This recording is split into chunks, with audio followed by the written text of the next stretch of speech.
So, along with doing a few other bits and pieces, I got back to my pictogram man, and yeah, so I did it in two different ways. Initially, I did the Pikto boy or the Pikto man with some very basic shapes, and I went through a lot of trouble putting in actions. I haven't finished that one, and it's fine. First attempt at the Pikto guy. A lot of work, and then I thought, you know what, I'm probably doing this wrong. It's a pictographic, because they're all going to be black anyway. I probably don't need to do it this way. I'm making a lot of extra work for myself. So I copied him over, and we went to Pikto 2, which what I did was literally just break down the upper arm and the lower arm into separate pieces, which made the rigging much quicker. For this model, it doesn't matter so much because it's a pictogram, but it was so much quicker to rig. I've got little shoulders as well. I'm quite pleased with that, because so you can shrug and do stuff. I haven't finished the head yet, but it's got a good range of movement. I need to do a couple of actions to stop really ridiculous and silly things happening, but it's pretty good, and it was much quicker, just literally breaking everything down into the constituent bones. And what this will also give me is the ability to create some lines as well. What I want to do is when the hand comes across the body, the reason it's translucent at the moment is just I found it easier doing it that way.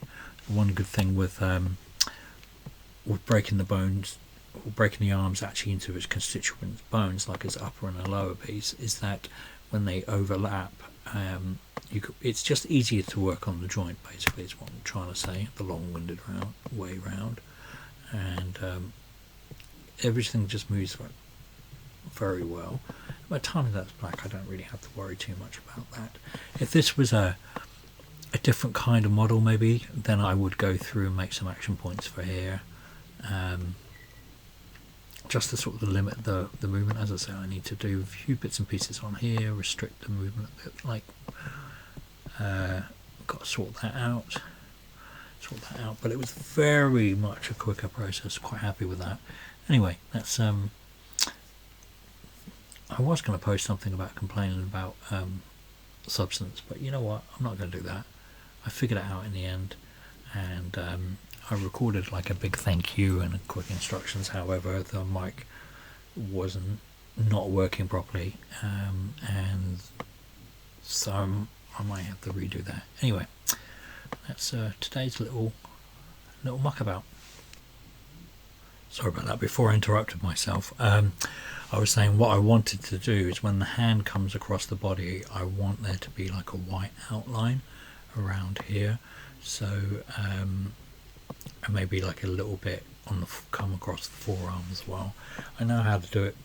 I've got a fair idea how to do it for it coming across the body and just in there. So yeah, it's going to be very straightforward, much more straightforward this way, because I can put a little white outline on the side, and that way you can see the hand when it goes in front of the body, or the arm, or when he squats down to do a number 2, has a prolapse.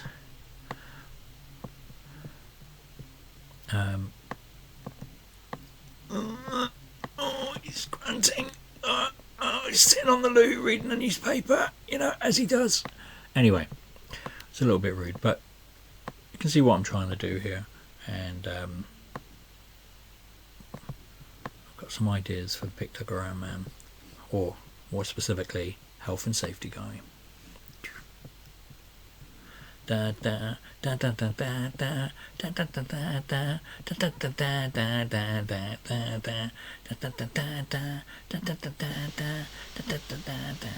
da. So this is from a couple of days later. This is the finished.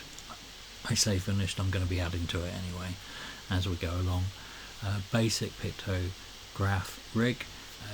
This guy has stretch and squash on his arms, on his legs, not on his arms. I might add that later. Nice amount of movement. I put shoulders on him as well because I want him to shrug, And the reason I got the turn going is because there's a point in the animation I need him to do like a really embarrassing dad dance, and I thought just shuffling his body from side to side would do the trick. You can also see that I've got the white lines working, so I could put an outline on the arms, and Moho has this feature where you can actually hide the lines between 2 points, and then you can also taper those lines as well. So it's a really neat feature and very simple to use, and very pleased with the result. Now the test will be to see if Pikto Graf, or if I can animate with him. Well, that's it for now, behind the scenes of my next little short film, and I hope everyone's cool.